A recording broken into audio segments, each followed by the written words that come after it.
bienvenue sur WARF TV. Nous clôturons l'année 2011 par ce test vidéo du Acer H9500BD, un petit projecteur DLP Full HD 2D et 3D qui nous a fait forte impression. Alors, après avoir été le premier constructeur à proposer sur le marché un DLP 3D Ready directement compatible avec les platines de salon et la PS3, Acer récidive mais avec cette fois un accroissement de résolution avec un projecteur qui est équipé d'une puce DLP Dark 2 en Full HD. Alors vous pouvez découvrir une belle coque grise mais également un lens shift vertical et horizontal. Ici à l'écran les commandes, les molettes de réglage du lens shift. Vous pouvez également voir la grille d'aération et une vue rapprochée toujours de ces molettes de commande du bloc optique pour déplacer l'optique soit vers le haut, soit vers le bas, soit à gauche ou à droite. Ici une vue plongeante sur le panneau de commande déporté.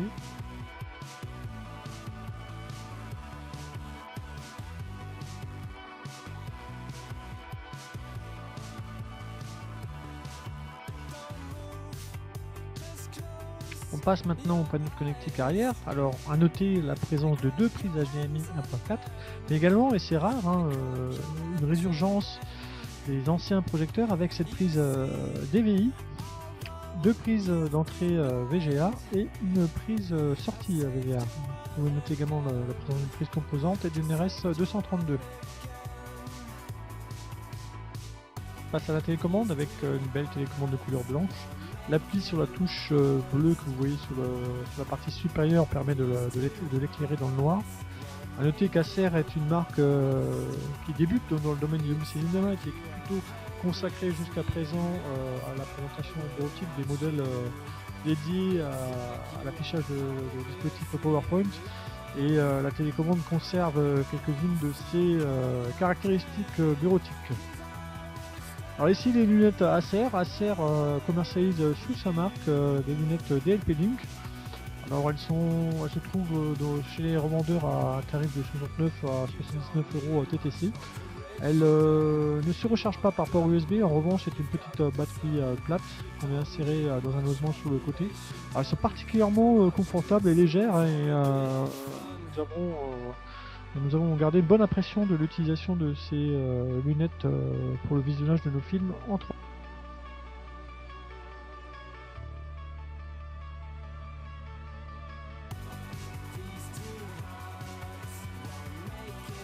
Seconde partie de ce banc d'essai vidéo, notre présentation des menus. On retrouve l'architecture classique propre à la marque Acer, identique à celle que nous avons pu découvrir sur le 5360 BD. Donc ici le menu principal, le menu image, à travers duquel vous allez pouvoir sélectionner les différents modes de couleurs, soit cinéma sombre, lumineux ou 3D, et un seul réglage de sauvegarde de vos ajustements au travers du menu utilisateur. On a accès à des réglages plus classiques de luminosité contraste, mais vous pouvez également découvrir ActMotion. ActMotion, c'est l'interpolation d'image de mode 120 Hz du 9500 BD. C'est au travers du menu avancé qu'on aura également accès au Brand Color qui est activable ou désactivable. Sous l'appellation gestion des couleurs, on trouve un CMS. C'était assez rare pour un projecteur de cette gamme pour le souligner, pour ne pas le souligner. En revanche, si l'intention est louable pour la présence donc de ce CMS, on regrettera l'absence d'un menu dédié à l'ajustement de l'échelle de gris. Alors dans le sous-menu avancé, on découvre d'autres options avec l'ajustement de la netteté, des couleurs brillantes, c'est l'appellation Acer pour le Brand Color, et également l'activation ou la désactivation de l'iris dynamique. Alors pour l'option Brand Color, nous vous recommandons chaudement de la laisser désactiver, parce qu'elle engendre du fourmillement à l'image. On passe au menu image avec le choix des différentes positions de projection, mais également l'accès au mode de conversion 2D, 3D et les options d'ajustement de la 3D. On passe enfin au menu secondaire avec les réglages. Alors ici, on peut configurer la position des menus à l'écran. un menu réglage avec l'accès au choix de mode de fonctionnement de la lampe, donc mode éco, activé ou non. Alors des options d'économie d'énergie avec le paramétrage de l'extinction automatique du projecteur à travers de l'activation d'un minuteur. Et enfin le dernier menu avec le choix des langues, un menu spécifique pour le choix des langues. Alors en appuyant successivement sur la touche Power suivie de flèche gauche 2 fois et de la touche menu, on a accès au menu usine. Alors nous avons voulu faire quelques recherches dans ce menu qui est dédié et réservé aux techniciens et services après-vente, tout simplement parce qu'il permet de donner accès à un réglage dédié, que ce soit sur ce PC ou source vidéo, de l'échelle de gris. Alors malheureusement, mis à part les deux dernières lignes, à savoir PC calibration et vidéo calibration, on ne peut pas changer les valeurs et on ne peut pas calibrer précisément l'échelle de gris, les niveaux RGB du projecteur. Troisième partie de ce test avec nos séquences d'évaluation, soit par le biais d'images fixes ou d'extraits vidéo. Et on commence tout de suite par l'étude de l'uniformité du DLP, pour savoir si l'image présente des traces de dérive colorées. Ce n'est pas le cas avec cet Acer H9500BD.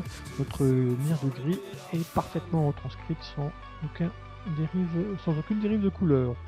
Alors la netteté, ici notre mire Buroche pour examiner les résultats en netteté de ce projecteur. Et on se concentre surtout sur les côtés de l'image en recherchant la trace d'aberration chromatique, traces qui sont présentes sur cette croix. Vous pouvez noter un petit décalage des lignes correspondant à plus d'un pixel. C'est pas un défaut d'alignement, ce ne sont pas des alignements de 3 panneaux LCD comme on peut le connaître sur les LCD répétitifs ou transmissifs. En revanche, donc, cette aberration chromatique est signe d'une optique de moyenne qualité. Notre mire d'overscan de cropping. Alors, par défaut, l'overscan du HRH 9500BD est désactivé, donc 100% de l'image est présent à l'écran. Alors ici, nous avons voulu vous démontrer visuellement ce que représente l'activation du Brion Color sur l'Acer 9500BD. Sur cette photo de Lex Skywalker, vous pouvez noter dans le fond, surtout sur la partie supérieure droite de l'image, la présence d'un bruit vidéo particulièrement important qui est généré par l'activation, encore une fois, du Brion Color. Donc on se rapproche, donc c'est particulièrement désagréable, on a l'impression d'avoir un fourmillement à l'image. Et dès lors qu'on désactive le Brion Color, tout devient bien uni, on n'a plus aucun défaut à l'image. On va se rapprocher, voilà, vous pouvez noter la différence, c'est visuellement impressionnant. Donc là, on a une image beaucoup plus unie et beaucoup plus lisse que lorsqu'on avait activé le Brion Color.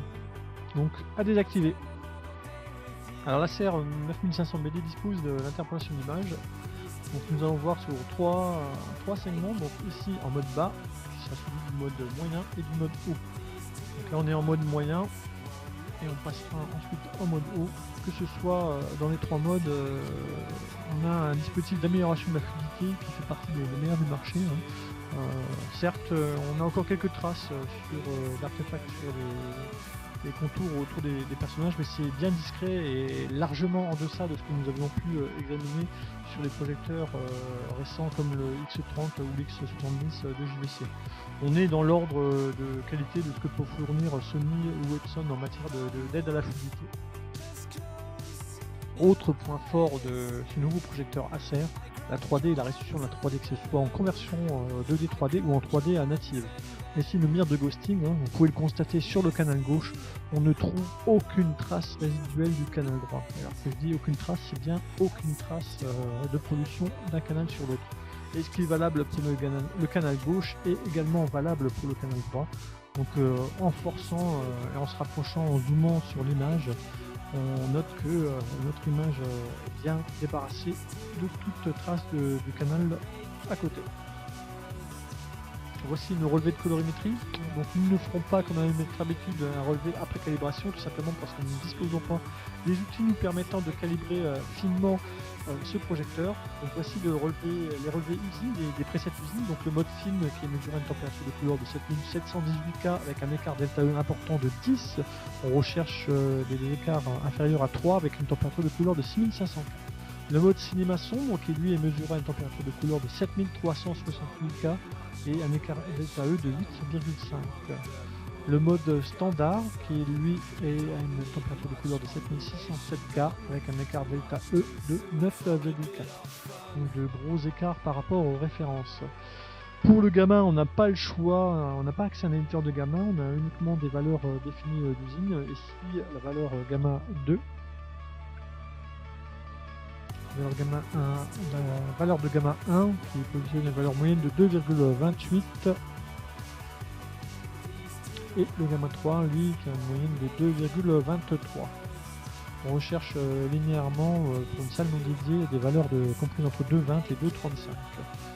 Notre relevé de luminance, l'action sur le CMS se révèle bien inefficace pour ajuster que ce soit les primaires ou les secondaires dans la troisième dimension du gamut, la luminosité. Alors nous avons trouvé une petite solution que nous vous décrivons au travers de notre test écrit sur Audio Vidéo HD, donc avec un diagramme CIE qui est dans l'espace couleur HDTV beaucoup plus proche des références, une température de couleur qui est maintenant positionnée à 6590K et un écart delta E lui de 2,7, donc très bon. Et en ajustant le contraste et la luminosité, nous avons pu rectifier notre courbe de gamma qui est maintenant presque linéaire à une valeur moyenne de 2,29.